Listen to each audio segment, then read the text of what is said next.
ne balimaw mɔgɔkɔrɔba kuma suruku bodu n'a bɛ kɔrɔ a bɛ jɛ anw y'a fɔ bɛɛ lajɛlen ye yan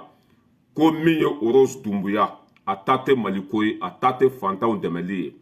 an y'a fɔ yan min ye Arasbache a mago tɛ fantanw na a ta tɛ maliko ye an y'a fɔ yan min ye Isa Kawujim ye ninnu si tɛ Mali fɛ o bɛ taa ɲini ni yɛrɛko de la a mɔgɔw ye fan bɛɛ kɛ sɔn ni magɔrɔni ye ala ye Rose kɔni ta ala y'o tiɲɛ da kɛnɛ kan Rose kumakan bɔra yan i y'a faamuya b'a la Rose kumakan bɔra kunu a bɛ k'a fɔ Lafiya Sisoko ye ko ni ala ni kira sɔnna ko ale ni Buba Fane ani Kiriti Karata ko ni ala sɔnna ko sini olu bɛna fanga sɔrɔ i y'a faamuya b'a la ko ni ala n'a kira sɔnna ko don n'a nataw la k'olu bɛna kɛ ɲɛmɔgɔw ye k'olu bɛna kɛ minisiri ni dibitew ni fɛnw ye an y'a fɔ bɛɛ lajɛlen ye ko ninnu ta tɛ maliko ye an ye nin fɔ yan a video bɛ yen a fɛn bɛɛ bɛ yen depuis muso na waati ko viseur an y'a fɔ ko viseur ko kɛlɛ tɛ place ko don u ka nan de bɔnna cɛncɛn kɛra u ɲimi ɲɔgɔn na u mago bɛ place ni wari ni sanga de la mais u tɛ se ka sanga sɔrɔ fo k'u ka fantanw de tɔgɔ b'u dabaraba kɔnɔ an y'o fɔ yan mɔgɔw ye fan bɛɛ kɛ sɔni magɔrɔni ye aw ta bɛ se bɛɛ ma donna tan Rose ka vocal bɔra a bɛ k'a fɔ i y'a faamuya b'a la k'olu tun bɛ fanga ɲini de la olu mago bɛ fanga de la i y'a faamuya b'a la mais an ye nin fɔ yan ninnu ye politiciens de ye fɛn ɲininaw don jamana jɔlaw tɛ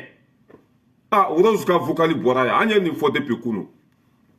an y'a fɔ depuis kunu ko maa ɲɛnamaw tɛ tiɲɛ filɛ kɛnɛ ma bɛ an bɛ dugawu kɛ ala ka ɲɛ ka d'a ma n'an bɔra Rose ta la an bɛna comment ça s'appelle an ka ministre des étrangers Abdoulaye Diop ale fana an y'a ka laseli dɔ mɛn Faransi teleso dɔ la an bɛna kangarimada kɛ ka ɲɛsin ale ma n'an tɛmɛna ka bɔ yen nɔ min ye ouverture média fana ye olu bɛ panpan na komi tinɛni an bɛ taafu bila olu ko kɔrɔ ka tɛmɛ voilà mais yan'an ka se Rose ma an b'a kumakan k'a la aw k'a lamɛn fɔlɔ ninnu ŋaniya ye min ye ani ninnu bɛ fɛn min nɔfɛ aw bɛɛ lajɛlen bɛna mɛn an y'a fɔ depuis kunu ko ninnu tɛ ala dɔn u tɛ kira dɔn u tɛ faso fɛ u mago tɛ fantanw na u ta ye yɛrɛ ko ni taɲini de a ye muso to yen a k'a ka viseur ko kɛlɛ kɛ a ye muso to yen pɔvɔrɔn da ka gɛlɛn tulu da ka gɛlɛn jaba da ka gɛlɛn a bɛ se ka sariyaw fɔ ka t'i sigi i y'a faamuya bala Ali Bacili ka sanni fila ka plateau sanfɛ ka pɔvɔrɔn ni malokisɛ ni fɛnw y'a plateau sanfɛ anw bɛ fantanw ka kɛlɛ de la donna an y'a fɔ ko nin tɛ fantanw fɛ a tɛ fantanw ka kɛlɛ la nin bɛ taɲini de la depuis a na waati anw y'a fɔ bɛɛ ye yan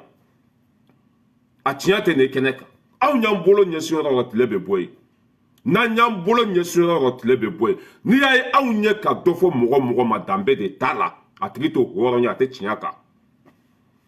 ni Rose tun bɛ fantanw fɛ est-ce que a bɛna samara san Faransi suguniw la yan suraka suguniw minnu bɛ Faransi yan ka na samara san ye dɔrɔmɛ 2 a bɛ t'o feere Mali kɔnɔ 10,000 20,000 30,000 ni Rose tun bɛ fantanw fɛ Rose kan ka na samara san Faransi dɔrɔmɛ 2 ka taa feere Mali kɔnɔ 10,000 30,000 wa Rose tun man k'o kɛ mais Rose kelen b'o baara kɛ o ka tila ka n'i jɔ devant le peuple k'ale bɛ fantanw ka kɛlɛ la pɔvɔrɔntigiw kan ka dɔ bɔ pɔvɔrɔn sɔngɔ la mais ale man ka dɔ bɔ samara sɔngɔ la ni mɔgɔ c'est que mɔgɔ fɛn fɛn bɛ réfléchi bɛ nin dangaden ninnu taabolo faamuya quoi mɔgɔ fɛn fɛn kunkolo b'i kan da la depuis ninnu kumatɔ i b'a dɔn ko ninnu tɛ faso fɛ an ye nin fɔ yan kunu depuis Rose natɔla viseur anw y'a fɔ aw ye ko viseur tɛ a video bɛ a fɛn bɛɛ bɛ yen anw ye Rose kɛlɛ yan k'a fɔ Rose ninnu ta tɛ maliko ye o bɛ place ɲini ni politique de la muso tɛ politique la dɛ i y'a faamuya bala pɔvɔrɔn de da ka gɛlɛn dɛ tamati de da ka gɛlɛn dɛ a donna ta bɔra ta bilahi ni Rose ta tun ye maliko ye bana ju bɔra yɔrɔ min na i y'a faamuya bala mɔgɔ min yɛrɛ ye gɛlɛya lase Mali ma n'o ye Ibrahim Boubacar Keïta n'a denw ye Rose tun bɛ kuma depuis olu tile la a tun bɛ kɛlɛ kɛ depuis olu tile la mais o don i y'a faamuya bala Rose mago tun tɛ fantanw na a tun bɛ Karim Keïta muso de ka saki ta Karim Keïta muso ka saki ta la don e y'i to o fanga kɔ jamana binna ka jamana ci ka fantanw mago sa e ma kuma o don olu tagalen ni e ko i bɛna kuma hakilima bɛɛ kan ka faamuya k'a fɔ i ka nan de bɔnna hakilima bɛ kan k'o faamuya k'a fɔ Rose ka nan de bɔnna mais n'an ye mɔgɔw kunbɛn i y'a faamuya bala a dɔw t'an faamu o waati n'an y'an ɲɛsin mɔgɔw ma waati min na dɔw t'a faamuya bolo ko an ta bɛ se bɛɛ de ma a Rose ka vocali bɔra an bɛn'o k'a la k'a yira aw la ko an ye kuma min fɔ kunun ko Ala y'a tiɲɛ da kɛnɛ kan an ye Rose kutigɛli min kɛ i y'a faamuya bala an jɔ de tun b'a la an tun b'a dɔn nin ye démodèle min ye tellement que danga b'u kɔ o ni téléphone de bɛ dogo ka don kaso kɔnɔ or que téléphone yɛrɛ man ka don kaso la tellement que tacɛ ni halaki de ser'u ma o bɛ c'est que u bɛ téléphone de dogo n t'a dɔn u b'a kunu de wa walima u b'a kɛ cogo min na o bɛ don ni téléphone kɔni ye kaso la a Rose kumakan lajɛ k'o bɛ fanga min nɔfɛ ko Ala k'a nɔgɔya fa b'a fɔ e ni Ala na kɛ cɛ Buba Fane mɔgɔ min bɛ tunga la mɔgɔ min tɛ se ka taa Mali la Ala bɛ mun fanga d'u ma Mali ko tɛ yɛrɛ ko don Mali ko tɛ fɛn ɲini don Mali ko tɛ saga ɲini don Mali ko tɛ jɔyɔrɔ ɲini don ni Mali ko tun don nin tun bɛ Mali ko kɛlɛ kɛ depuis kunu an ye Buwa kɛlɛ yan an ye Buwa kɛlɛ gɛlɛya ju bɔra Buwa de la tɔɔrɔ fɛn fɛn b'an kan bɛɛ ju ye Buwa de o don Rose ma kuma parce que a tun bɛ Karimu Keyita muso ka saki ta o don Rose ma fantanw ka kɛlɛ kɛ ni Rose nana tilegan gɛrɛn fɛ ko pɔfɔrɔn da ka gɛlɛn mɔgɔw kan ka miiri nin bɔra min nin ka laɲini ye min nin ka laɲini ye mun ye a bɛ mun de nɔfɛ a depuis a nana don min na anw y'a miiri de fɔlɔ nin ye jɔn ye an sɔrɔla ka jate minɛ i y'a faamuya bala ka sɔrɔ ka bɔ ka kɛlɛ nin bɛ kɛlɛ min na Mali ko tɛ place ɲini don politique don a bɛ dɔw de ka baara la an sɔrɔla ka kunbɛn k'a dasi o don mɔgɔ caman bɔra ka kuma aw ta bɛ se bɛɛ ma a bɛ bɛɛ dɔgɔya a kɔ tɛ nin ye tiɲɛ de tɔgɔ ye ko Ala bin cogo t'a la an ka Rose lamɛn. Salamu alaikum warahmatullahi lafiya ayi kuma dɛ parce que an b'a kɛ cogo di se b'an ye yan i n'an y'an mangu an mako tɛ ɲɛnabɔ an sigilen don an bɛ ka lajɛli kɛ u ko ko ka na nin caution k'u bɛ ne bila u y'a accepté k'u bɛ ne bila k'u ye liberté provisoire accepté caution nana aw ma se ka bilali kɛ a ye kuma dɛ a ye kuma bɛɛ ka kuma e ka kuma arasa fitinin ka kuma arasa kebe ka kuma bɛɛ de ka kuma a ye kuma dɛ a ye kuma de a ye kuma bi se salamu alaikum warahmatullahi lafiya i Sisoko Ala ka bin nɔgɔya Ala ka tunga ja i la Ala ka barika don i la ka nimaniya di Ala k'i ni muso kɔrɔ i kan ka foli fɔ Sama Sibi ye i kan ka foli fɔ Seku Darame Abidjan n ka foli belebeleba b'a ye rasa fitinin n ka foli b'a ye Duguri n ka foli b'a ye Sekumari Nampo n ka foli b'a ye e lafiya Sisoko yɛrɛ n ka foli belebeleba b'a ye n ka foli bɛ Darame fo Amérique bɛɛ fɔ a kelen tɔgɔ la Ala ka barika don aw la Ala ka tunga ja aw la an ye jɛ mun kɛ diɲɛ kɔnɔ ye Ala k'an ka jɛ laban fo Jannatul Firdausi kɔnɔ bi fangaba t'an na mais fanga tigi ye Ala ye bi seba t'an ye mais se tigi ye Ala de ye ya Rabbi an bɛ fanga mun nɔfɛ diɲɛ kɔnɔ Ala k'a d'an ma an bɛ se mun nɔfɛ Ala ka fanga d'an ma ka nin jugu ninnu malo Ala k'u lebo Ala k'a k'an ta ye Ala kan'a kɛ Ibilisa ta ye an bɛ ɲɔgɔn bolo a bɛ ɲa o Ala ka rasa ɲuman bɔ ya Rabbi Ala k'a ɲuman bɔ Aidara kumana dɛ Aidara kumana lagare i b'a fɔ ko kabako lagare Ala bɛ bɔnɛ de jigin ninnu kan wallahi Ala bɛ ninnu an wasa i k'i sigi dɔrɔn Firawuna ka fanga kun ka gɛlɛn ne ninnu ta Firawuna labanna cogo di mais ninnu bɛ malo de k'u lebu ka balawu jigin u ka fanga kan inshallah Voilà, an ye nin fɔ kunun ko fanga ɲininaw don place ɲininaw don fantanw c'est que ninnu mago tɛ fantanw na an ye nin fɔ bɛɛ ye kunun mɔgɔw ye anw kɛ mɔgɔ jugu ye Ala ma tiɲɛ da kɛnɛ kan a tilara ka minɛ ka don kaso la Procureur Ture bɔra k'a fɔ an bɛɛ lajɛlen ye ko Visser ko kɛlɛ ma lata kaso la ko wɛrɛ de y'a lata kaso la mɔgɔw ye fan bɛɛ kɛ sɔni ma ko nin ye ko Ture binna kan mɔgɔ tɛ se ka kuma Mali kɔnɔ tuguni n'i ye Visser ko kuma fɔ i bɛ taa kaso la Ture bɔra k'a fɔ bɛɛ lajɛlen muso in takun kaso la Visser ko kɛlɛ tɛ ko wɛrɛ de bɛ sen na ninnu bɛ fɛ ka mɔgɔw la fitinɛ de k'o bila nin fanga la walasa jamana ka ɲagami olu ka sɔrɔ ka fanga ta u ka laɲini bɛɛ filɛ nin ye Ture y'a fɔ an bɛɛ ɲɛna yan ko nin c'est que Visser ko kɛlɛ dɔrɔn ma nin lata kaso la kun wɛrɛ de ye nin lata kaso la min ni Visser ko kɛlɛ tɛ kelen ye Ture ko anw ma yan ko min ye arajo kiledu ye ko mɔgɔ dɔ bɛ kuma o arajo so la k'a bɛ tile ka Visser ko kɛlɛ kɛ k'o ma taa kaso la ko Rose fana viseur ko kɛlɛ ma lata kaso la politique de y'a lata kaso la ani galon ani taɲini ani hasidiyaw de y'a lata kaso la o ye Touré o ye ko sugu bɛɛ da Touré kan yan CDR mɔgɔni ninnu bi aw bɛ se ka kuma devant tout le monde aw minnu tun b'a la ko Rose ta ye viseur ko kɛlɛ bi aw bɛ se ka mun fɔ Danbe kɛnɛ kan anw bɛ fɛn jan de natɔla ye fɛn min bɛ na ya faamuya b'a la san wɛrɛ fɛn min kan ka na san wɛrɛ an b'o natɔla de an b'a kunbɛn bana kunbɛn ka fisa ni bana furakɛ depuis nin den langolo in natɔla an y'a fɔ aw ye ko nin tɛ fantanw fɛ a ka sira tɛ fantanw na ni nin tun bɛ fantanw fɛ a dalen bɛ miliyɔn 200 so min kɔnɔ a tun b'a feere ya faamuya b'a la k'a don malo la k'a don tulu la k'a don jaba la k'a di fantanw ma ka sɔrɔ ka t'i da bugusoni kɔnɔ mɔgɔ mɔgɔ bɛ fantanw fɛ e bɛ fɛn ye a tigi bolo mɔgɔ mɔgɔ bɛ fantanw fɛ e bɛ fɛn ye o tigilamɔgɔ bolo wa ninnu tɛ fantanw fɛ fantanw de c'est à dire que ninnu bɛ balo fantanw joli de la miliyɔn 200 so bɛ e bolo e yɛrɛ ka kuma k'i bɛ fantanw ka kɛlɛ la e kan ka da miliyɔn 200 so kɔnɔ tuguni wa e man ka da o kɔnɔ tuguni i kan k'o feere de bɛɛ ɲɛna ka fantanw dɛmɛ n'o ye n'o kɛra i bɛ sɔrɔ ka kule an kuntigi Mahamadu ye fantanw ka kɛlɛ kɛ yan ani fɛn ma taa lahara o min ka fisa ni hadamaden bɛɛ ye Modibo Keita sara Mali kɔnɔ a tun bɛ fantanw ka kɛlɛ ni jamana ko la dɔrɔmɛ 20 ma sɔrɔ a ka compte kɔnɔ mais ni nin nana tilegan gɛrɛn fɛ a ka nan bɔnnen kɔfɛ ko pɔvɔrɔn de da ka gɛlɛ jaba da ka gɛlɛ or que pɔvɔrɔn tɛ bɔ Algérie a tɛ bɔ Maroc a tɛ bɔ Faransi a bɛ sɛnɛ Mali de kɔnɔ mun de b'o da gɛlɛya ni baarakɛbaliya tɛ mun de bɛ pɔvɔrɔn da gɛlɛya ni baarakɛbaliya tɛ a tɛ taa san Côte d'Ivoire a tɛ taa san lahara a bɛ sɛnɛ Mali de kɔnɔ a n'o o sɔngɔ gɛlɛyara o ye aw yɛrɛ ka baarakɛbaliya de nɔ o tɛ fanga nɔ ye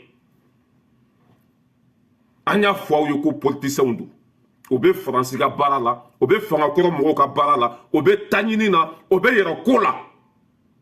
ala y'o tiɲɛ da kɛnɛ kan bi a yɛrɛ da baara de bɛ k'a fɔ k'o bɛ fanga min nɔfɛ ko ni ala na kira sɔnna k'o bɛ fanga sɔrɔ k'o ye kɛlɛ kɛ jɔyɔrɔ min nɔfɛ ko ni ala na kira sɔnna k'o bɛ jɔyɔrɔ sɔrɔ o b'a yira ko ninnu tun tɛ fantanw ka kɛlɛ la ninnu tɛ fantanw fɛ ninnu ka sira tɛ fantanw na u mago bɛ place de la u mago bɛ fanga de la u mago bɛ minisiriya de la mais il a tout dit a y'a bɛɛ fɔ a ka vocal kɔnɔ a y'a bɛɛ fɔ ka ban pewu ni mɔgɔ min ko ninnu bɛ fantanw de ka kɛlɛ la aw bɛɛ ma malo bi aw bɛ se k'aw kun kɔrɔta bi fadenw ɲɛna aw bɛ se k'aw ɲɛ jɔ maliyɛnw denw ɲɛna bi anw y'a kɛlɛ kɛ ka dɛsɛ o ma da anw na ko anw tɛ fɛ mɔgɔ ka se nin fanga de ma a min ye Boubacar Touré fana ye o ye musonin minɛ ka don kaso la u taara bin o fana kan Touré ko ayi ko ale ma minɛ viseur ko kɛlɛ la ko mɔgɔ caman bɛ viseur ko kɛlɛ la Mali kɔnɔ k'ale ma s'o ma ko fɛn wɛrɛ de b'a duguma wa bɛɛ tɛ se ka fɔ réseau sanfɛ fɛn caman de bɛ ninnu ka ko duguma a yɛrɛ ma bɔ n'a yɛrɛ ye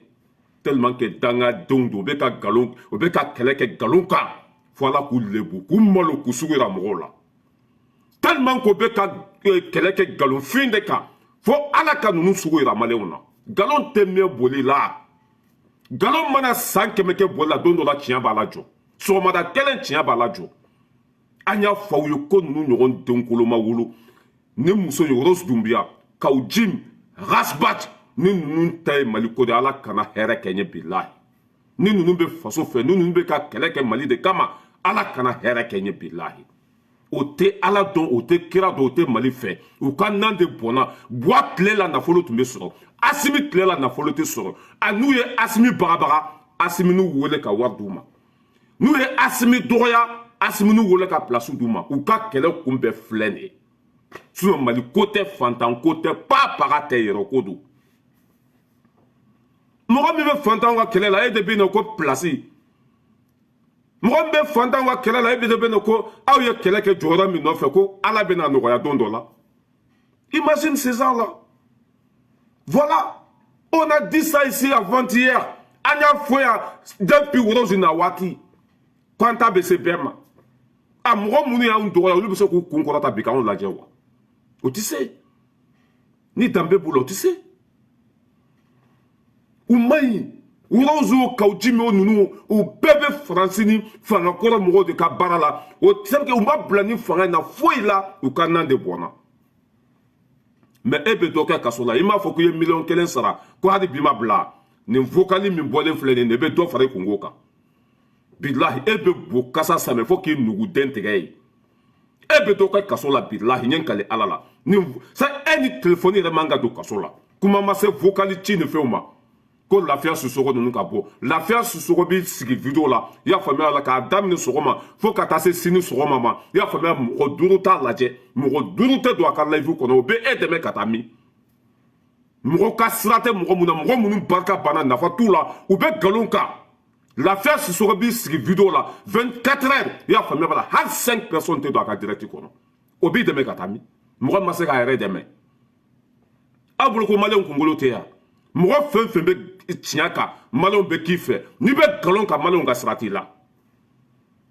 mɔgɔ mɔgɔ bɛ arasa kɔ bɛɛ k'a bɛɛ jateminɛ a bɛɛ bɛ tile ka video kan u tɛ ciga ci mɔgɔ mago t'u la parce que u bɛ nkalon de kɔ komi Worosi Dunbuya tun bɛ cogo min on a dit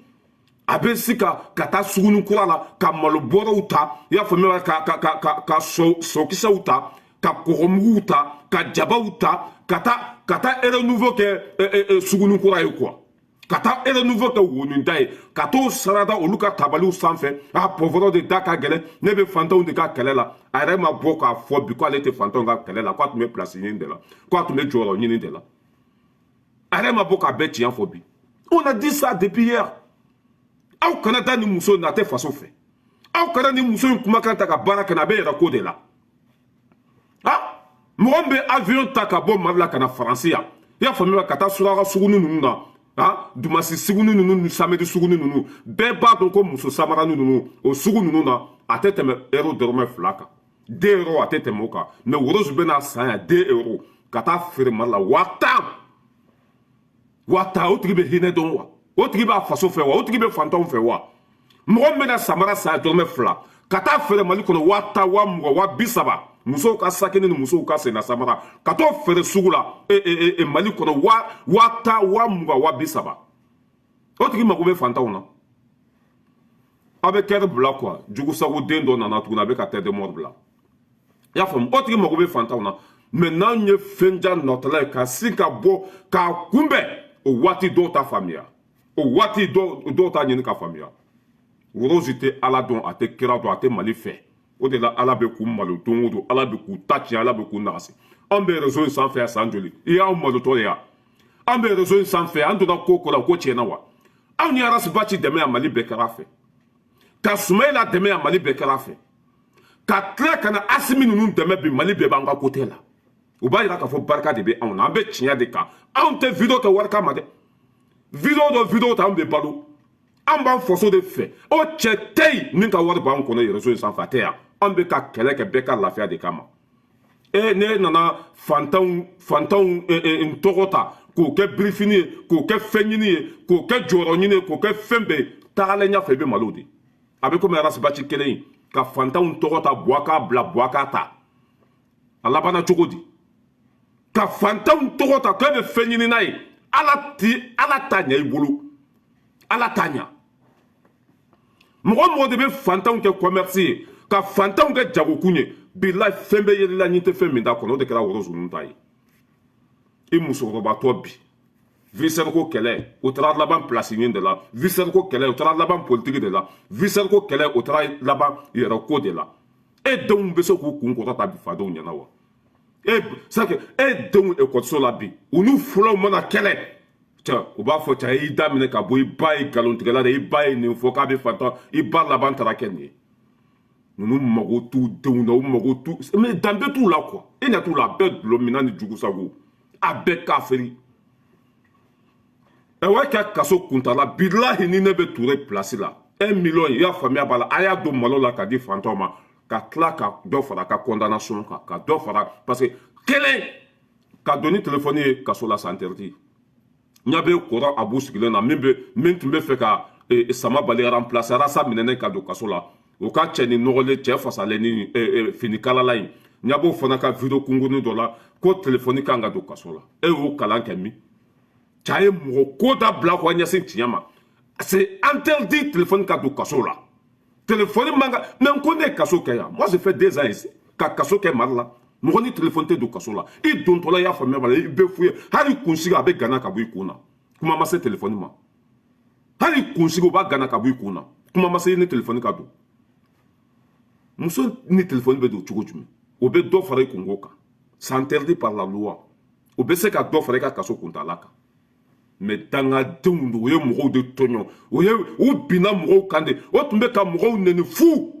a fɔra yan ko ninnu bɛ fɛ ka mɔgɔw de la fitinɛ k'u bila fanga la mais barika t'o la ni barika tun bɛ ninnu na sisan b'a sɔrɔ jamana in ɲagan bi mais barika de t'o la e bɛ dɔ kɛ kaso la yen dangatɔ mɔgɔ siri tigɛlen marabali i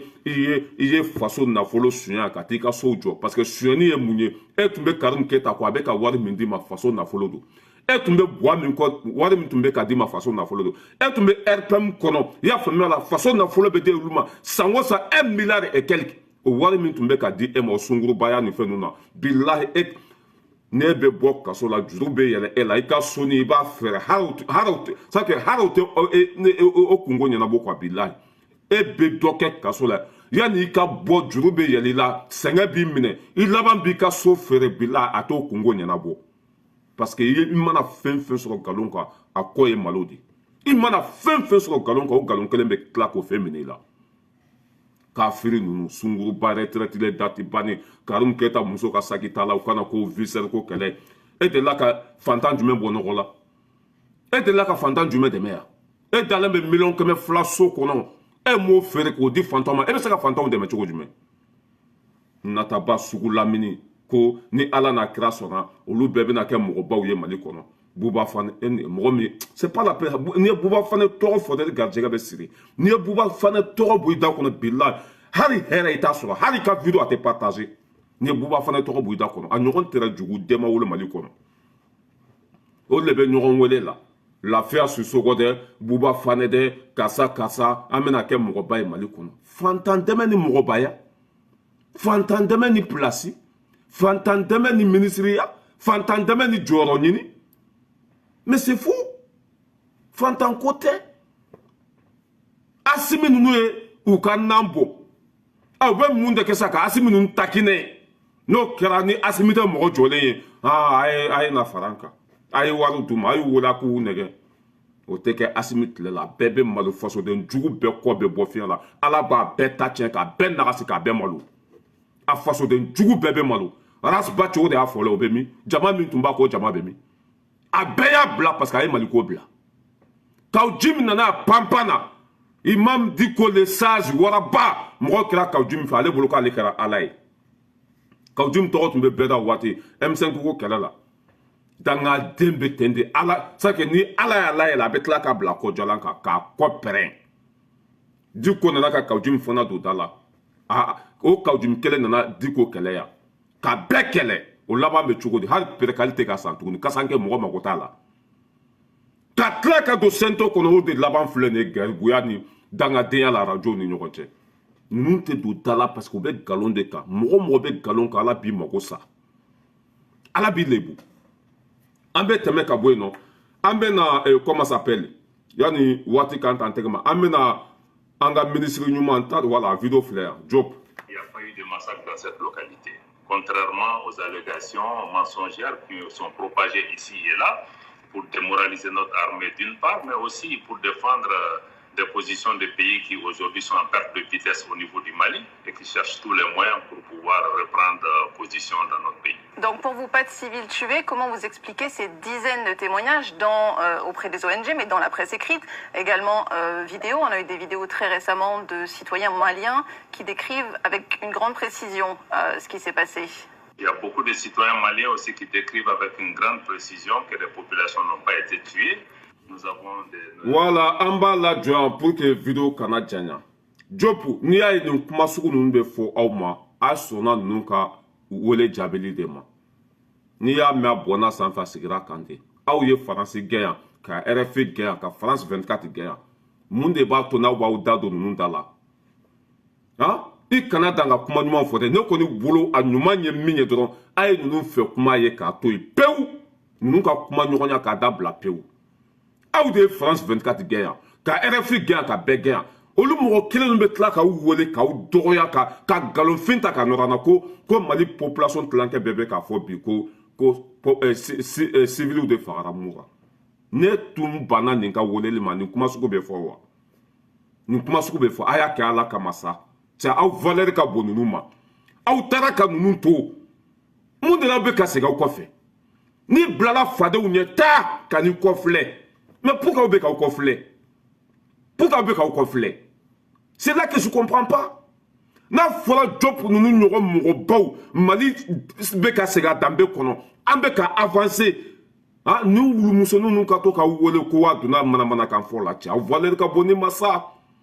a y'a kɛ ala kama ninnu mana aw invité waati a y'a fɔ ko temps t'aw bolo a kan'u ka téléphone yɛrɛ ta aw kana sɔn aw k'aw da don ninnu da la quoi ça fait mal mais c'est que n'aw banna ninnu ka appel jaabi mun de bɛ k'aw la foyi t'aw sɔrɔ aw y'u gɛn k'u ka médiaw gɛn k'u lebu k'u yira diɲɛ ma bɛɛ la olu mɔgɔ kelen ninnu ka to k'aw invité f'u b'a kɛ i y'a faamuya b'a la appel vidéo ye ka manamanakanw fɔ e filɛ nin ye i y'a jaabi ka ɲa i ye kuma ɲɛnamaw fɔ mais est-ce que i tun kan k'a ka wele yɛrɛ jaabi wa non fallait pas lui répondre i tun man ka hali kuma nin fɛ a b'o yɔrɔ de invité sisan voilà an bɛ nin yɔrɔ fɔ an ka ɲɛmɔgɔw ye a bɛ nin yɔrɔ de invité sisan ninnu fɛ kuma k'a ye k'a to yen u mana aw invité aw kana sɔn u ka jaabili ma aw kana sɔn u ka invitation ma e bɛ anw ka journaliste ye ka na olu ka ministre invité ya k'olu ka ministre wele ya e bɛ Mali téléso jumɛn de n'a b'i to yan ka makɔrɔ ninnu wele k'a kɛ appel vidéo walima k'u ka ministre wele k'a kɛ appel vidéo e y'a yɔrɔ jumɛn mais aw ɲɔgɔn mɔgɔba aw valeur ka bon ninnu jaabili ma aw k'aw da don ninnu da la quoi ɲugun don quoi ne bɛ min fɔ Diop ye ni nin bɔra la kɛ ala kama kira kama walayi aw bonyana quoi aw tɛ madeni ye bi diɲɛ bɛɛ b'aw tɔgɔ fɔ bi surtout e Diop Sogɛli Kokala Mayiga ninnu aw bɛɛ Asimi ninnu bɛɛ diɲɛ bɛɛ b'aw tɔgɔ fɔ bi aw tɛmɛna ninnu na valeur ka bon ninnu ma ma kɔrɔ ye Asimi wele yan ka dɛsɛ a m'a ka téléphone ta an y'u ka médiaw gɛn u ka média dɔ b'u sigilen to fo Faransi yan k'aw wele nin kɛra mun la population yɛrɛ de bɛ k'a fɔ nin bɛ ka kɛ nin bɛ ka kɛ a filɛ nin ye Diop min bɛ ka jaabi i dusu bɔlen don i dusu bɔlen mais n'i tun b'a ka appel ta n'i tun b'a ka wele jaabi a bɛ se nin ma wa an bɛ min fɔ aw ye ninnu fɛ kuma a y'a ye k'a to yen aw kana aw da don ninnu da la valeur ka bon ninnu ma ninnu kɛra samiya bɔ de ninnu kɛra ninnu tɛ se ka ciga ci ninnu tɛ se ka papaga dilan a y'u to yen u ka kule n'u kulela n'u sɛgɛnna u b'u makun n'u kulela n'u sɛgɛnna u b'u makun aw kana a y'a kɛ ala kama quoi bilahi n'an ma nin ko sugu ninnu dabila a b'an faga ni dusukasi ye quoi a b'an faga ni dusukasi ye quoi c'est que aw garadi ka bon ka tɛmɛ mɔgɔ minnu kan a ye mɔgɔ minnu ta cɛ ka mɔgɔ minnu kɔ jeni k'u ɲɛ jeni se sugu bɛɛ bɛ Mali ye bi aw de kan k'aw sigi tuguni ninnu k'u to fɔ Faransi k'aw wele ka tila ka manamanakan fɔ aw ma mais ça fait mal fallait pas les répondre aw kana sɔn ninnu ka invitation ma fɛn min ka di u k'a fɔ an jɔlen bɛ yen an tɛ taa an tɛ maa ci mais ni maa min sera ma an b'i ku tigɛ a banna pour pas les répondre a kana sɔn ninnu ka fɛn sugu ninnu ma ka ko u to Faransi k'aw wele ka bila télé la ka tila k'aw dɔgɔya ka nkalon ta n'a filɛ nin muso bɛ ka ten ko Mali population bɛɛ bɛ k'a fɔ ko mɔgɔ minnu sara mura ko civil dɔ fagara o tɛ mɔgɔ si m'a fɔ Mali kɔnɔ ni mariko kɛlɛ tɛ mariko kɛlɛ o de kɛra Mali population tilankɛ ye dɔgɔyama tɛ ani jɔnmaya mais ni tun b'a sɔrɔ a ka wele ma dun nin bɛ foyi ma wa an tulo bɛ taa nin kan wa cɛ ni jugu jɛ i jugu t'i jɛ dɛ a y'aw sen bɔ ninnu sen na u ka weleli banbali n'u ka nkalontigɛ n'u ka kalabanciya ninnu a y'a to yen an jɔlen bɛ yen Mali ye kulu de i binna k'a b'i kɔ kari a mana bin k'a b'i bo tigɛ a ye ninnu to u ka kule u k'a kɛ juguya ye anw taara déjà ni se tun b'o to i bɔ Mali kɔnɔ ni se tun b'u ye Asimi to fanga la mais aw valeur ka bon mɔgɔ minnu ma aw ka fisa mɔgɔ minnu ma e Diop de bɛ t'i sigi ka o musonin lagalagatɔ i y'a faamuya pa la ko mais cɛ ni bi bɔra la n'an y'an ka ministre fɛn fɛn ka t'i da don ninnu wulu ninnu da la an bɛ ko da i ka garankɛ ma min da bagolo kan n'an y'an ka ministre fɛn fɛn sigilen k'i bɛ ninnu de ka weleli jaabi i y'a faamuya k'i da don ninnu da la i b'an jɔlen sɔrɔ an bɛ ko da i ka garankɛ ma min da bagolo kan aw ɲɔgɔn mɔgɔba Diop ninnu ye mɔgɔbaw de Mali avancera déjà Faransi ninnu bɛ an tɛmɛna olu la o musonin ka t'i sigi ka manamanakan fɔ aw ma mais ça fait mal. Contrairement aux allégations mensongères qui sont propagées ici et là pour démoraliser notre armée d'une part, mais aussi pour défendre des positions des pays qui aujourd'hui sont en perte de vitesse au niveau du Mali et qui cherchent tous les moyens pour pouvoir reprendre position dans notre pays. Donc pour vous, pas de civils tués, comment vous expliquez ces dizaines de témoignages auprès des ONG, mais dans la presse écrite également? Voilà, des dizaines de témoignages. Mais ça fait mal. Il ne faut pas les répondre. Aw kan cɛ kana sɔn ka to ka taa aw sigi ninnu ka plateau sanfɛ walima ka ninnu ka wele jaabi sa cɛw ka bon ni masa aw ka sanu ninnu jaabili masa ninnu ye ɲuguntan fɛnw de ninnu ta tiɲɛna de c'est normal anw ka journaliste tɛ se k'i to faransa ka ninnu ka président wele walima ka ninnu ka ministre wele k'a kɛ appel vidéo ye a tɛ ku anw ka journaliste si la k'i b'i to mali kɔnɔ ko ka ninnu interview a tɛ ku mɔgɔ si la aw delila k'a ye yɛrɛ ya mais olu de bɛ anw nɔfɛ sugu n'u y'an wele mais ni tun ma nin ka c'est que ni tun banna ka nin ka wele jaabi mun de bɛ k'i la foyi t'i sɔrɔ a y'a kɛ ala kama a ka malidenw bonya a ka taa kɔ an b'aw fɛ foyi t'aw sɔrɔ mali population bɛɛ bɛ aw kɔ a bɛɛ lajɛlen bɛ aw fɛ pa paga tɛ malidenw sɔrɔ pa paga t'an ka ɲɛmɔgɔ sɔrɔ a ye taa aw kana aw da don ninnu da la aw kana ninnu ka appel ta aw kana sɔn ka kuma ninnu fɛ aw kana aw da don ninnu da la ninnu fɛ kuma y'a ye k'a to yen a bɛ mɔgɔ dusu de labɔ karatɔw don setanɛw don ala juguw don mais an bɛ k'a fɔ don o don k'an ma population faga an ye turadisiw de faga turadisiw minnu fagara fanba bɛ faransi militaires de ye hali baw de sigilen bɛ ko maliyɛn fanba bɛ ko population de fagara aw yɛrɛ fana b'a dɔn n'a ye nin mɔgɔ sugu ninnu ka appel ta u tɛ foyi fɔ aw ye ni nin tɛ u ka invitation jaabi kun aw kana ninnu ka invitation jaabi n'u y'aw wele a fɔ ko tan t'aw bolo a kana sɔn ka hali u ka appel yɛrɛ ta ni irisi journaliste y'aw invité là d'accord irisi mais a pas ninnu wa mɔgɔ yɛrɛ kan k'i da don ninnu da la tuguni mɔgɔ minnu ta tiɲɛna u binna u halakira bɛɛ y'u minɛ u b'o kunna c'est que bɛɛ y'a dɔn ninnu ye den sugu minnu ye yanni ale ka t'i sigi ko a donna ta an ma plainte don pour ka taa da don o la yanni a ka t'i sigi ko an ye mɔgɔ de faga mun na plainte donna a bɛ nisɔndiya na pour ka taa a tɛ maliyɛn wele k'o fɔ pour ka taa da don o la u t'u da don o la fɛn min bɛ kɛ lagosi ye aw ma u b'u da don o de la parce que an y'u gɛn an y'u sugu yira mɔgɔw la an y'u ta tiɲɛ ni bi tɛmɛna n'an ye cɛw cɛ sigilen k'i da don ninnu da la an bɛ sanpɛrɛn jigin ka yan parce que ça commence à nous nerver c'est pas la peine de répondre ces gens là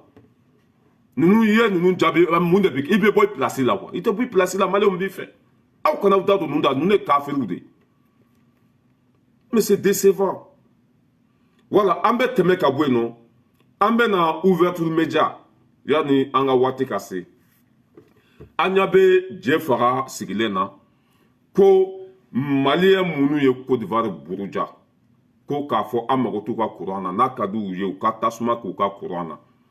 na ko an mɔgɔ kelen de tila tuguni ko ka taa an kun siɲɛ Côte d'Ivoire ko ka taa delili kɛ yen o de la Touré y'a fɔ a ka interview kɔnɔ ko ninnu tɛ journaliste ye ko danga min bɛ ninnu kɔ k'a bɛ k'u la ne m'a fɔ aw ye ko ninnu tɛ Mali fɛ yan n ko fasoden ɲumanw tɛ o bɛ média min kɔnɔ Bubu de y'a jɔ ka d'u ma ninnu tɛna kɛ faso in fɛ fo ka diɲɛ dugukolo meleke u ka ɲɛmɔgɔ min bɛ ko Yusuf Mangara nationalité français de b'a bolo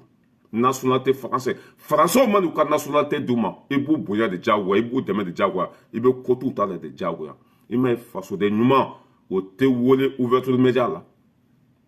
fasoden ɲuman e delila k'a ye ka taa kuma ouverture média la parce que français de ka média don Yusuf Mangara c'est nationalité français a mɔgɔ min mana ban i yɛrɛ ka nationalité la ka taa jamana wɛrɛ nationalité ta e bɛ sa jɔndenya la mɔgɔ min mana ban i yɛrɛ fa jamana ka nationalité de la ko e bɛ taa nɔrɔ mɔgɔ wɛrɛ de ka nationalité la nata kama e bɛ kɛ jɔn de i mana nata mɔgɔ la i bɛ kɛ jɔn de i bɛ kɛ faden sago ye ouverture média ɲɛmɔgɔba Yusuf Mangara nationalité de b'a bolo a fɛn fɛn bɛ kɛ Mali ma lagosi ye o bɛ fɔ o ka plateau in sanfɛ ye n'i ye cɔn kunkolo misɛnnin comment ça s'appelle jɛ faga ye pɛrɛn-pɛrɛn na ko anw ye dɔ fɔ Côte d'Ivoire ma ko an tilala ka taa courant deli olu fɛ nin ye journaliste ɲɛnama ka kuma ye wa vidéomaniw de y'a fɔ yan ko Côte d'Ivoire ka mercenaires minnu minɛna i y'a faamuya bali k'u ka to kaso la u kana bila Ivoiriens ko k'u b'u ka courant tigɛ a bɔra olu de da kɔnɔ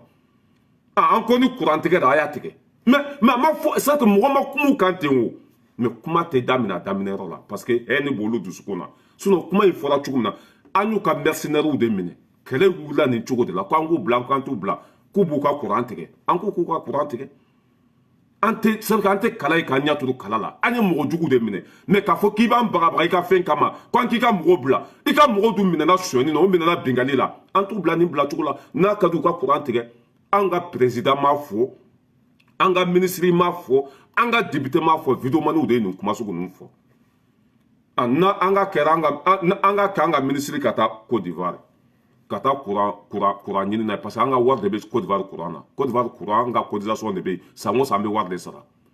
an ka k'an ka ministre ka taa ye n'an ka ministre ta ni jɔ faga ninnu bɛ Mali fɛ ni fasoden ɲumanw don jɛ faga ninnu kan k'u da don kuma sugu la a ma bɔ ministre da kɔnɔ k'a fɔ Côte d'Ivoire k'a ka courant jɛni ministre tile kelen m'a fɔ k'olu mago tɛ Côte d'Ivoire la ministre tile kelen ma bɔ ka Côte d'Ivoire dɔgɔya ni ninnu ye journalisiya kalan est ce que olu kan ka vidéomaniw ka kuma ta ka taa ni ɲɛmɔgɔw kun kari ɲɔgɔn na wa o tun bɛ se k'a fɔ fanga dɛmɛbagaw olu de ko k'u mago tɛ Côte d'Ivoire la mais an ka ministre ma fɔ ministre de taara Côte d'Ivoire u y'a fɔ ko ministre de taara o yɛrɛ an ma bɔ a kalama preuve t'anw bolo o ko k'an ka ministre kɔni taara yen min bɛ énergie ko na n'o taara yen nɔ an ka droit don an ka wari de bɛ yen an bɛ cotiser de courant min b'u bolo u kelen ta an bɛɛ de ta don an bɛɛ de ta don e ma o kuma fɔ k'a ɲa e bɛ t'i sigi k'i yɛrɛ dimi k'i yɛrɛ fɛngɛ an ko k'an mago tɛ Côte d'Ivoire ka courant na an tilala ka taa an kun siɲɛ ye an tilala ka taa delili kɛ ministre y'a fɔ ye ko ministre delila k'a fɔ ye ko an mago tɛ Côte d'Ivoire ka courant na ministre delila k'o fɔ e wa ministre delila ka Côte d'Ivoire lagosi e ɲɛna wa a dalu bɛɛ bolo ni ministre delila ka kuma Côte d'Ivoire kan wa la question est là ministre ma deli ka kuma kan vidéomaniw de dusu bɔra parce que ko min kɛra a ma bɛn an ma an kumana u ka courant ko kan olu de ko k'u b'u ka courant tigɛ an k'u ka courant tigɛ hali u ka bâtiment minnu bɛ Mali kɔnɔ k'a bɛɛ bogoto u ka taa n'a ye ni e ye journalisiya kalan ni dɔnniya bɛ e la ni e hakili bɛ baara kɛ ni e bɛ ko kalama ni e b'i faso fɛ e kan ka nin ko fila kɔnfɔ ɲɔgɔn na journaliste ministre ma deli ka Côte d'Ivoire lagosi ministre ma deli k'a fɔ Côte d'Ivoire courant k'u ka a jɛni ministre ma deli k'o fɔ mais u ye nin bɛɛ kɛ ministre nɔ ye o de la Touré y'a fɔ ko fɛn min bɛ aw kan a bɛ ku aw la Rose filɛ kaso min na aw de sababu y'a lata kaso la Adama Traoré ni mɔgɔw ka wari ye aw de ouverture média kelen kɛra sababu ye ka mɔgɔw mago saya mais danga min bɛ aw kan a bɛ ku aw la a ye continuer panpan na komi tinɛni hɛni min bɛ aw la n'an b'a dabila bilahi mɔgɔ m'aw kɔn kiyama ne y'a fɔ aw yan ko a ye sabali a ye kɛ komi journaliste tɔw a ye kɛ komi Ibou a ye kɛ komi cɛ tɔgɔ Boumabel mais i t'olu ye abada c'est que an bɛ ko ɲuman caman de kɛ ka faso jɔ fɛn caman de kɛ ka minɛn caman de san ka baarabaw kɛ i t'u da ye nin si la mais ni Mali ye faute dɔ kɛ walima ni degun dɔ ye Mali sɔrɔ u b'u ye panpan na et courant min depuis Modibo Keïta sara fo bi an ka courant sauté mais c'est que min kabulu sansira walima ni min minɛn sansira a bɛɛ tolilen don a bɛɛ ta tiɲɛnen don ninnu nana ka minɛn kuraw san o minɛn ninnu dilantɔ courant tigɛ o bɛ caya de courant tigɛ bɛ caya de ni min tɛ courant tigɛ fɛ i ka groupe san i ka groupe san i ka courant compteur jigin ka bɔ i ka bureau kɔnɔ i ka courant compteur jigin ka bɔ i ka fɛn kɔnɔ i ka t'i ka wari don essence ni moteur ni gasoil ni fɛn ninnu na k'o sigi i ka da la ye fɛn min tun tiɲɛna san bi joli i bɛ ka tile la a bɛɛ fɔra k'a bɛɛ tolilen don a bɛɛ tiɲɛna o de ye courant tigɛ fɛngɛ olu falen tɔ la degun bɛ yen tɔɔrɔ bɛ yen mɔgɔ tɛ hɛrɛ sɔrɔ ka sɔrɔ i ma sɛgɛn hɛrɛ tɛ sɔrɔ ka sɔrɔ i ma sɛgɛn o jɛ faga sigilen b'a nɛnbalaba ye ko an ka ministre ko Côte d'Ivoire ka tasuma k'u ka courant na k'u ka courant jɛni ministre m'a fɔ dɛ vidéomaniw de y'a fɔ mais pour que e bɛ taa i nɔrɔ ministre la ko ministre ko bon ni ninnu minɛna sa k'u don kaso la mɔgɔ tɛ se ka kuma Mali kɔnɔ tuguni a donna ta a bɔra tan an bɛ jɛ faga kumakan k'a la bɛɛ k'a lamɛn mais n'an bɛ ka taa an bɛ se o. Ni sacrifice ko don bɛɛ de kan ka sacrifice kɛ o maa kelen man ka sacrifice kɛ o tiɲɛ wa nkalon ministre fana kan ka bɔ k'o yɔrɔ yira k'a fɔ ko tiɲɛ yɛrɛ la compte tenu du fait que jamana bɛ nin na an bɛ ka c'est à dire que impôt taxe bɛɛ bɛ ka ta ka kɛlɛkɛminɛnw san an ɲɛ ne fana degun min bɛ jamanadenw kan ne ka yɔrɔ fanfɛla la ne fana ye laɲini kɛ mun ye ne ka sara ye ne b'a tigɛ 2 ye sara don ye o ka kɛ carburant na ka walasa courant bɛ se ka di maliyɛnw ma o kɛra donc ni sacrifice bɛ kɛ a bɛ kɛ jamanadenw de ta ye mais bon n b'a lajɔ yan yanni e k'a fɔ ko minisiri ka dɔ bɔ a ka sara la mais e bɛ se ka jɛ i ka sara kɔ ka taa bila kɛsi kɔnɔ e delila k'o kɛ yan wa mali ye minisiri kelen de ta ye mais n ko e bɛ baara de la mais est ce que e jɛra i ka sara kɔ ka don faso da fɛ wa juguya de bɛ ninnu kɔnɔ ka ɲɛsin fanga in ma bilahi i bɛ na ni kuranɛ n bɛ n tɛgɛ d'a kan ninnu tɛ fanga in fɛ parce que depuis nin fanga in nana faso nafolo tɛ ka kɛ gato ye kuma fa n'a ba filɛ u ka ɲɛmɔgɔ ba faransɛ kun mɔgɔ fɛn fɛn bɛ nin fanga la faransɛw t'a fɛ kuma fa n'a ba filɛ mais ne ye nin fɔ dɔw t'a faamuya bi kurantigɛ bɛ c'est normal ninnu ta tɛ kurantigɛ dɛ hɛni de bɛ ninnu na ninnu ka jugu de bilahi ninnu ta tɛ kurantigɛ fɔli ye dɛ sinon mɔgɔ bɛ tilen k'a fɔ o tɛ dimi ka se fo nin degere la kurantigɛ mɔgɔ caman de b'a fɔ amara sila ninnu b'a fɔ bɛɛ b'a fɔ n'a ma ɲɛ k'i bɛ mali de jɔ défaut min bɛ yen i b'o fɔ bɛɛ fanga dɛmɛbagaw bɛ tilen k'a fɔ mais e ka jɛ faga ye cɛ fuga in sigilen lajɛ fo a bɛ funteni a yɛrɛ ma ko minisiri kan ka ja a ka sara kɔ ko ka a don courant na mais pour que e tɛ jɛ i ka sara kɔ ka don a la mɔgɔw ye faso dɛmɛ o tɛ minisiri o tɛ foyi ye e fana man k'olu ladege yan e man k'olu ladege yan an ka cɛ ka video tɔ lamɛn yɔrɔ min na a b'a fɔ ko bɛɛ de kan ka sacrifice kɛ cɔrɔnɔ minisiri mali kura de don an ko changement de y'o cɔrɔnɔ changement ye min ye cɔrɔnɔ changement kɔrɔ de ye wale kɔrɔ minnu tɛmɛna an t'olu kɛ bilen dɛ yɛlɛma ka don ko ta bɛɛ bɛ asimi fɛ bɛɛ bɛ asimi ko bi bi na baara bɛ ka kɛ yɔrɔ fɛn fɛn na mɔgɔw bɛ k'u tɛgɛrɛ fɔ n'a bɛɛ ye mais ni yɔrɔ min fana man ɲi cɔrɔnɔ a kan ka fɔ de bila ko tɛ a bɛ yen o a bɛ ɲina n tɛ salon na sini a bɛ san 2 san 3 ɲɔgɔnna bɔ kabini bandaw bɛ ale bɛ yen o bandaw tagalen kɔfɛ tuguni asimi nalen a tilara ka continuer o place kelen de la ne problème bɛ a kan ka bɔ k'a fɔ maliyɛnw ye ni problème in de bɛ yen an kan k'a dɔn k'a fɔ ko an ka courant bɛ ka tigɛ k'a sababuya kɛ nin de ye an dɛsɛlen don courant na k'a sababuya kɛ nin de ye sinon a fɔra ko groupe sanna o groupe électrogène sanna an ma publication ye fan 14 bɛɛ lajɛlen na bɛɛ ma ye an bɛɛ ma content an bɛɛ ma tɛgɛrɛ fɔ an bɛɛ m'a fɔ ko sisan n'a ye ivoirien ja u ka tasuma don u ka courant na an mako t'a la wa an y'a fɔ yan o lendemain kɛra jumɛn ye an ci di ivoirien ma cɔrɔnɔ o lendemain kɛra jumɛn ye o groupe minnu sanna ka na groupe baara jumɛn de bɛ ka waleya ivoirien ka taa d'u ka fɛn ka taa la groupe minnu mais bi a laban bɛ kɛ kunkolo siɲɛsiɲɛ yɛrɛ voilà groupe minnu sanna groupe ninnu ka baara bɛ ka kɛ jumɛn de yalima groupe ninnu maliyɛnw minisiri bɛ se ka bɔ k'a fɔ maliyɛnw groupe mun da sanna ka na a groupe in pour le moment groupe ninnu ils sont pas opérationnels an y'u bila parce que an bɛ ka voilà n b'a lajɔ yan groupe minnu sanna o ma nafa ɲa an y'a fɔ yan ko Côte d'Ivoire ka tasuma k'o ka courant na a laban taara kɛ delili ye a laban taara kɛ kunkolo siɲɛsiɲɛ ye Côte d'Ivoire u bɛ fɛ ka nin de b'o da kɔnɔ an ko k'an tɛ Côte d'Ivoire ka courant fɛ mais an seginna ka t'u deli courant ko la ninnu ŋaniya man ɲi dɛ walahi an bɛ dugawu de kɛ Ala ka hakili ɲuman di ninnu ma jamana in sɛgɛnna de jamana in tun tɛ yen gɛlɛya tun bɛ jamana in kɔnɔ a jɔtɔla a tɛ taa gɛlɛya kɔ jamana min tun tɛ yen o dilantɔla a tɛ taa sɛgɛn kɔ o de bɛ anw kunkolo la n'a y'a sɔrɔ jamana in tun bɛ yen ɲɛmɔgɔ ninnu an tun bɛ gaɲɛ ta o kama mais jamana in tun tɛ jamana nafolo bɛɛ suɲana jamana in tun cira foyi tun tɛ jamana in kɔnɔ o dilantɔla a tɛ taa degun kɔ maliyɛn fanba bɛɛ y'o de faamu maliyɛn fanba bɛɛ bɛ asimi kɔ ka da o de kan ni hɛrɛ tun bɛ yen walahi mɔgɔw tun bɛ kuma min tɛ aw ye mɔgɔw tun bɛ kɛlɛ kɛ min tɛ aw ye mais ninnu nana sɔrɔ mali bɛ duguma de ninnu nana sɔrɔ mali tɛ yen foyi tun tɛ min ka ɲi a jamana dilantɔ a tɛ taa sɛgɛn kɔ a tɛ taa gɛlɛya kɔ a tɛ taa tɔɔrɔ kɔ ni min peresera n'i bɛ se ka boulevard minɛ boulevard bɛ yen ni min peresera n'i bɛ se ka min kɛ a kɛ ninnu b'u k'u seko kɛ ni se tun bɛ ninnu ye bilaw tun bɛ mali kɛ duba ye tile kelen parce que ninnu bɛ mali fɛ ka tɛmɛ ne ni e kan ni se tun bɛ ninnu ye bilahi aw filɛ kule min na a ka di ninnu yɛrɛ de nin bɛɛ ka ban bi mais u nana kɛsi lankolon de sɔrɔ yen an nana kɛsi lankolon sɔrɔ yen an ko an bɛ segin an danbe fana kɔnɔ ka kɛ an yɛrɛ ye mɔgɔ minnu bɛ wari tigɛ u y'u sen da wariko kan an ka wari bɛ dilan mɔgɔ minnu fɛ u y'u sen da an ka wariko kan gɛlɛya bɛ fan bɛɛ fɛ ni ma c'est n'an ma nin sɛgɛn ku ka nin gɛlɛya ku ka ɲɔgɔn minɛ an bɛ segin jɔnya de la n'an dun seginna jɔnya la o y'an ta tiɲɛnen pewu o y'an ta tiɲɛnen pewu an bɛ nin kɔngɔ ku ka nin gɛlɛya ku tagalen ɲɛfɛ an yɛrɛ bɛna an ka wari dilan an ka sanu an bɛna bɔli daminɛ an ka jama an bɛna bɔli daminɛ ça veut dire a bɛɛ bɛna nɔgɔya le jour à venir a bɛɛ bɛ nɔgɔya